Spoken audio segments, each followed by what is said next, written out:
Bonjour, bienvenue dans cette 5e vidéo de la séquence 1 de ce module Initiation à Microsoft Excel. Elle concernera les noms de champs. Dans la vidéo précédente, nous avons parlé de la saisie des formules et dans cette vidéo, nous allons voir les problèmes dans la copie de formule, le changement de décimale d'un nombre, la création et l'utilisation d'un nom de champ et la gestion des noms de champ. Admettons que là, j'ai le coût en euros.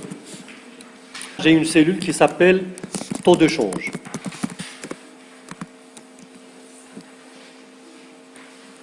Un euro, il fait par exemple 11 dirhams 23. J'ai le prix en dirhams et je voudrais l'avoir en euros. Qu'est-ce qu'on va mettre? C'est 42 000 divisé par. Ça me donnera 37 399 euros. Là, on a créé des opérations très simples. On va multiplier deux cellules, mais je peux mettre des opérations complexes. Par exemple, même si ça n'a aucun sens, je mettrai égal à parenthèse, cette cellule-là, plus cette cellule, multiplié par cette cellule, moins celle-là, le tout divisé par cette quantité. Rien ne t'interdit de le faire. Mais bon, il faudrait que tu saches auparavant quelle est la formule que tu vas écrire. Quelles sont les cellules quels sont les contenus qui sont concernés par ta formule. Bien sûr, on va la recopier si elle est faite correctement. D'ailleurs, c'est une formule complètement bidon, donc on ne va pas la garder. Alors, pour changer le format de cette cellule-là et ne garder que deux décimales, parce que ça n'a aucun sens de garder la troisième ou la quatrième décimale, le mieux qu'on puisse te donner, c'est 1 centime. Tu ne peux pas avoir en pièces le 1/1000 de l'euro. Et donc, pour changer la forme, soit que vous alliez format de cellule et vous allez le nombre et vous dites que vous voulez garder 2 décimales, 3 décimales, ça de 1, donc menu contextuel, format de cellule, nombre, et vous décidez de nombre de décimales. Mais c'est pour ça que vous avez les boutons qu'on appelle la boîte à outils. C'est des options qui sont très couramment employées. Et vous avez ici réduire les décimales. Vous avez un des boutons qui est là, qui est réduire les décimales. Je clique et les décimales disparaissent. Si vous voulez augmenter par contre les décimales, vous augmenterez les décimales. Donc là, je veux garder uniquement 2 décimales. La question de tout à l'heure, pourquoi je devais changer superficie à sup et prix unitaire, là on va mettre surface pour ne pas avoir superficie. Et là, au lieu de prix unitaire, je mettrai prix de l'hectare. Pourquoi? Parce qu'à un moment donné, lorsque les tableaux vont grandir, lorsque vous ayez plusieurs formules qui feraient la même chose, et que je vous dise, dans cette cellule-là, j'ai le D5 fois E5. Qu'est-ce que je suis en train de multiplier? Non, je vais chercher quelqu'un de l'extérieur et je lui dis, je multiplie D5 par E5. Il ne comprendrait pas. Toi, tu comprends que c'est la superficie par le prix hectare parce que tu as le tableau et que tu as créé le tableau. Mais à un moment donné, des fois, vous avez créé un tableau, vous l'oubliez pendant 2 mois ou 3 mois, vous reviendrez pour le même tableau, vous avez oublié, surtout pour des formules, comme je viens de le montrer, pour des formules qui soient complexes. Qu'est-ce que je cherchais à travers? Pourquoi j'ai divisé par tel élément et pas par autre? Il faudrait que la formule soit facile à comprendre. Et pour cela, on va utiliser ce qu'on appelle les noms de champs. Voici l'exemple. J'ai D10 par E10. C'est quoi? Ça peut être la note fois le coefficient. Ça peut être le poids fois le prix du kilo. Ça peut être n'importe quoi, n'importe 2 éléments qui soient multipliés. Par contre, ici, quand j'écris égal superficie fois prix unitaire, là, il va le comprendre. Pour travailler les noms de champs, vous les avez les noms de cours, on doit d'abord les créer. D'abord, on doit connaître ce que c'est qu'un champ. Un champ, c'est un ensemble rectangulaire de cellules. Un champ. Un autre exemple de champ. Là, vous avez un autre exemple de champ. Une colonne est un autre exemple de champ. Donc, un ensemble rectangulaire. Ça peut être plusieurs lignes, ça peut être plusieurs colonnes, ça peut être une seule ligne, ça peut être une seule colonne, ça peut être... L'essentiel, c'est que lorsque vous ayez un ensemble de cellules côte à côte, vous allez constituer un champ. Par contre, cet exemple-là, si je prends cette colonne avec celle-là, n'est pas un champ. Pourquoi? Parce qu'il y a un espace entre les deux. Il faudrait un champ, il faut qu'il soit continu. Comment je vais sélectionner un champ? Tout simplement, en le sélectionnant. Je clique là et je fais glisser, ça me permet de sélectionner, c'est un champ. J'ai sélectionné à ce moment-là un champ. Quand je fais ça, j'ai sélectionné un champ. D'accord? Alors maintenant, si je sélectionne ces cellules-là et que j'appelle le menu contextuel, il va me donner un menu qui s'appliquera à ce champ, à la sélection. Vous allez le voir. Je vais demander format de cellule, par exemple bordure, et je vais lui demander d'ajouter une bordure. Ce que je viens d'indiquer à Excel a été appliqué à la totalité de la sélection.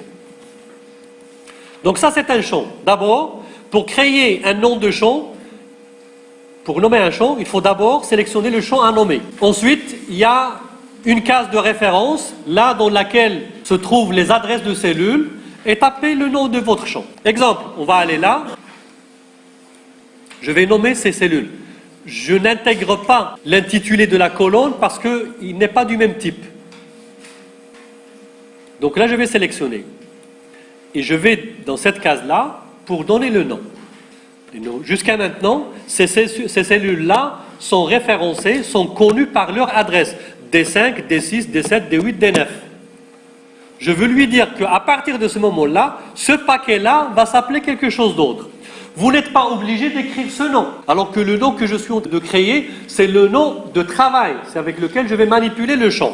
Donc là, je peux lui dire sup. Je vais l'appeler sup. Tout à l'heure, lorsque j'écrivais une formule, j'avais créé auparavant sur le même classeur un champ qui s'appelait superficie. Et donc, il me le propose dans les calculs. Le nom de champ n'est validé que maintenant. Avant d'avoir validé par entrée, le nom de champ n'était pas créé. Maintenant, une fois que le nom est affiché à ce niveau-là, ça veut dire qu'il est affecté. Alors, la preuve, je vais quelque part ailleurs, je lui demande de me sélectionner le champ sup, il va le sélectionner. Il va le reconnaître. Je vais aller là à la même chose et l'appeler prix unitaire. Donc, vous remarquez que là, vous avez tous les noms de champs qui avaient été créés dans ce classeur. Maintenant, je vais les utiliser. On va mettre égal surface multiplié par prix unitaire. Là, je vais commettre l'erreur. Qu'est-ce qu'il va me donner? Il va calculer ou la zéro? Il va me donner une erreur de nom. Parce qu'il ne reconnaît pas surface. Il n'a pas quelque chose dans sa mémoire qui s'appelle surface. Je vais corriger et mettre sup. Et il va réaliser le calcul. C'est plus simple et c'est plus clair d'utiliser les noms de champs dans les formules plutôt que les adresses de cellules. Donc à chaque fois que vous auriez des calculs, il serait préférable d'utiliser les noms de champs. Je vais copier, il n'y a pas de doute, il n'y a pas d'erreur. Il va comprendre que c'est la cellule. Vous remarquez qu'il va sélectionner les cellules correspondantes. À un moment donné, vous voudriez changer un nom de champ. Vous la supprimez un nom de champ. C'est ce qu'on appelle là.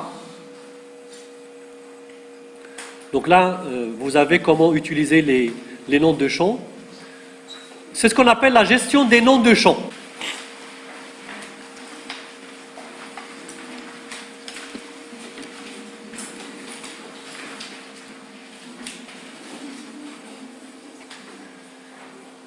Si vous allez le menu formule, il y a un bouton qui s'appelle gestionnaire des noms. Lorsqu'on clique dessus, il va nous ouvrir une boîte de dialogue. On va le voir. Donc je vais à formule, les noms gestionnaire de noms, et il me donne tous les noms qui avaient été créés. Je supprime celui-là, oui, je supprimerai, je sélectionne et je supprime celui-là. Il va me poser problème, parce que j'ai des formules qui sont basées sur ces noms, mais ce n'est pas grave. J'ai pris unitaire et superficie dont j'ai besoin dans cette feuille-là et ce tableau-là. Je voudrais modifier ce nom de champ. Je lui demande de modifier. Il vous donne la possibilité de changer le nom, comme il vous donne la possibilité de changer même le champ. Je peux élargir. Au lieu que ça soit uniquement les 5 lignes, je vais lui demander de sélectionner plus loin que ça. Va devenir le prix unitaire. Et au lieu d'appeler ça PU, c'est encore pas très clair, je lui dirais que c'est prix unitaire. OK. Fermé. Et vous remarquez, qu'est-ce qu'il a fait? Il a changé la formule. Automatiquement, qui était écrite PU, il l'a écrite comme étant prix unitaire maintenant, parce qu'il sait que ça... Si maintenant, vous le faites autrement, vous allez là, et vous changez de nom, il ne va pas être actualisé automatiquement. Il est actualisé automatiquement parce qu'on l'a fait à l'aide du menu gestionnaire de nom.